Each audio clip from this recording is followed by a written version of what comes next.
We're not going to talk about how tired I look and feel. Feel free to say in the comments, I guess.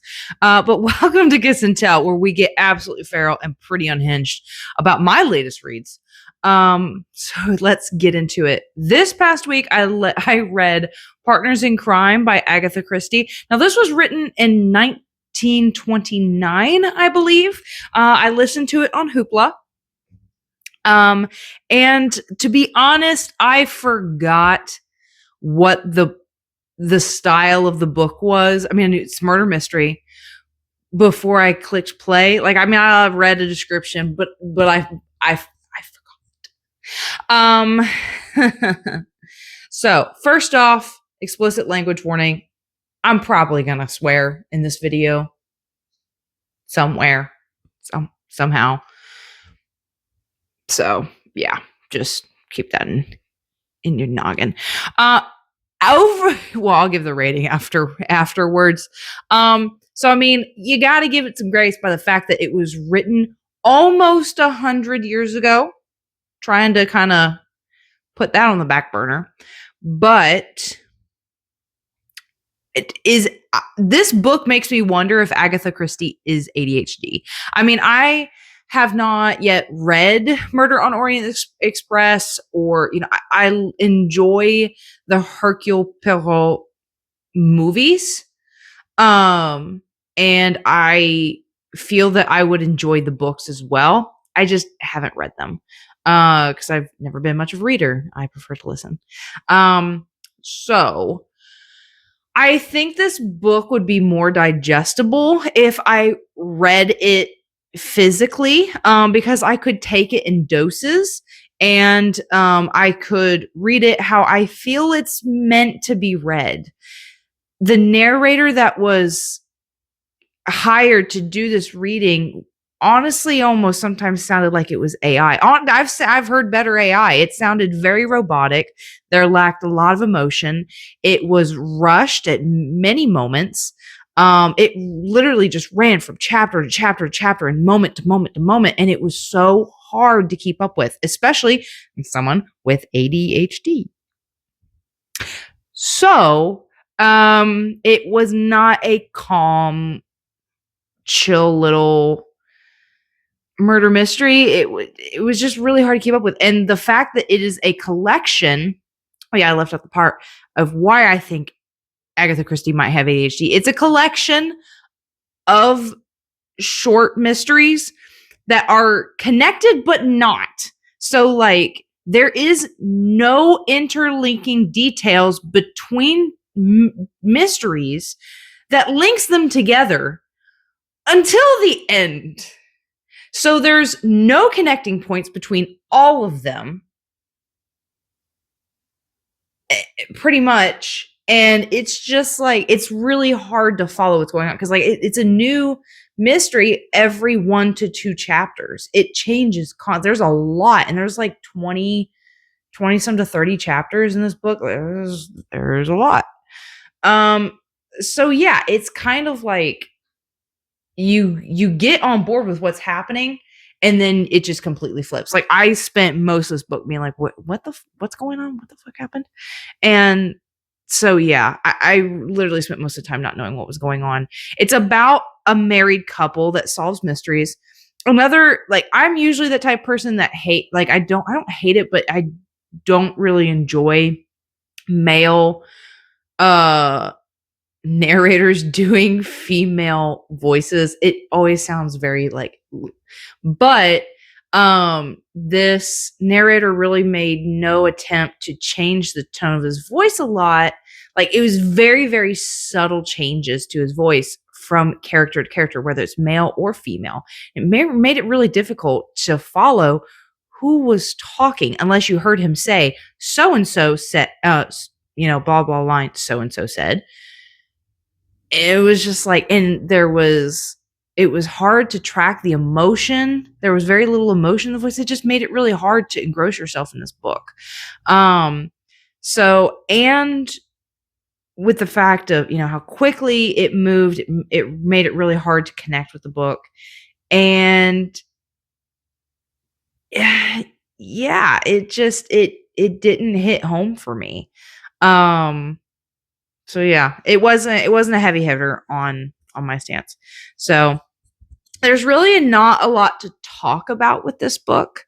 And it makes it really hard to go through a play by play of what went down and go over like my hot takes and key moments throughout the book because of that, because the way it was written and just the storyline and all that stuff. But what I can do is go over my what the fuck did you just say moments, because there were a few of those. I had a couple, huh, and a couple. Let me listen to that again, because there are some moments in here that's just like, what? So yeah. Let's see here. Where's the first one? So we're gonna start off with the wife at the beginning of the book. I don't remember what this was about, but she goes, I dream of meeting a tall, dark, and handsome country man. And I'm like, don't we all, sister? Don't we all? I literally was just like, me too, baby. Me too. Where's mine? What are you doing here? Are you a guest on the show? What'd you think of the book? You didn't listen to it because I can't take you to work. So, 24-hour first chapter, first mystery. She promises 24-hour results. And I'm pretty sure they pay off on this throughout the entire book. 24-hour results.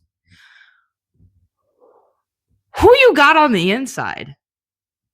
I'm not even kidding. Who do you have on the inside that's helping you out? Like, you've got it. You got to have a man on the inside or the other side. Do you have someone dead that's telling you who did it? Because who solves like once, you're lucky. Maybe a fluke. Honestly, if it happens more than once in a row, you're cheating. You're cheating at something. That's not how that works. So I'm sus and a little skeptical. So, but so after that, they are helping a man. He was looking for his girlfriend or fiance. She just disappears. And he's like, she talks to her aunt. I hate that woman. I'm going to jump forward and then jump back. He hates her because he doesn't think she's on his side, their side of like their entanglement. But also because the woman is fat. He's like, I don't like her. I don't trust overweight women. And I'm like, do I still want to listen to this book? Do I still want to listen to this? And I quote, I loathe fat women. He said it. I will say, the narrator said that with gusto. He got that emotion right. I'm pretty sure there was at least 2 exclamation points on that one. It was said with fervor. So, interesting point there, Agatha. But I decided to keep moving for this, I guess. Yeah. I had to see if there was more. I guess, sometimes I get invested in something, and rather than cutting my losses, I'm usually one to be like, let's hope and see if the tides turn. Usually they don't. But I will say there's one down the line that I'm glad I caught. I'm glad I stayed for. So after that, we've got another man. I think a movie actress got murdered. Someone died, of course, because it's a murder mystery. But they're talking to this guy, and he says he's mad because he got rejected by a movie star. Honey, most of us are getting rejected by movie stars. So there's your first mistake. But he says, To hell with war and women.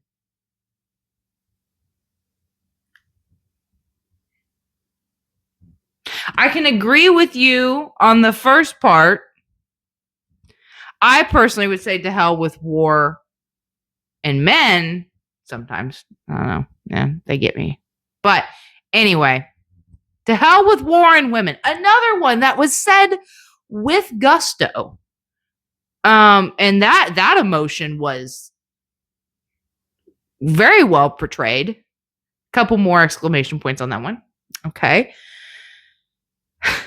And here she is, the golden line. The golden line out of this entire book.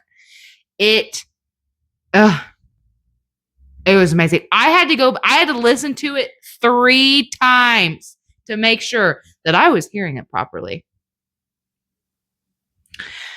My aunt carried me off. Let me get the character. My aunt carried me off to chat with an old pussy in a bath chair. I don't know if they're talking about a cat or an old lady, but I'm going to read that for you again. You can back it up if you want, but I'm going to read it for you again. Still going to do the British accent. My aunt carried me off to chat with an old pussy in a bath chair. Yeah, you heard that right. You heard it just right. It's never not funny. And it's never gonna not make you go, what? I don't remember any of the context with this. None of it. I remember none of the context. I remember nothing of this moment except when and where I was when I heard it. It was a very interesting moment. That's all there is to it. And then last but not least is the final chapter. Now, this is where it is connected. The other chapters where they're really just reminiscing, be like, we've done all this stuff. We've solved all these mysteries, these murders. And then it's like, one last thing. We have, what was it? A Russian spy that was like impersonating someone, or they needed the husband to impersonate someone. And they were trying to take down the Russian spy. And I don't know. It was kind of odd. But so the wife is playing along with whatever the rouge is. Ruse? And she gets kidnapped. They're going to the hotel. A hotel is supposed to be the meeting point. The police are involved in being like, don't you worry, we've got men planted everywhere. And so she gets in the elevator with the Russian spy, and they're like, the guy that's planted on the second floor is like, where are they? Where are they? They're not here. And they talk to the guy that's in the elevator, and he's like, oh, they got off on the third floor where he said they were going. He was not in on the loop. I personally think that maybe he should have been in on the loop. I don't know. Maybe not. I'm not a police officer or detective or FBI. Anyway, so yeah. So they go. Husband's like, oh my God. Trying not to freak out. Probably wasn't freaking out that much. I mean, like, anyway. So they go run into the third floor, and they had like someone posted on every floor. And the guy on that floor was like, they're in that room right over there. And they go in there, and they're like, wait, who is that room for? Maybe that person is an accomplice. And so it's like some old bird. And they get in there, and she's unconscious on the floor, tied up. I don't know, something. She's inundated. And she goes, they escaped that way through, I don't know, a servant's entrance or something. I don't remember what happened. But either way, the guy got caught. I don't remember. I honestly don't remember. This book is so unmemorable. There's not much memorable about it. Buried in a story. So I don't really remember all the things that happened. But I do remember that the wife was drugged. And so she was like unconscious, and then she woke up, and it was her husband and the doctor. And he's like, darling, we can't do this anymore. It's too dangerous. Look at you. Blah, blah, blah. And she's like, darling, I believe she was like, but we have to do it some more because I'm pregnant. Cutscene. Or not cutscene. End scene. That was the end of the book. That was literally it. She was like, I'm pregnant. Close. What? I'm pretty sure Agatha Christie had the ADHD. There you go. From one homie to another. I knows it when I sees it.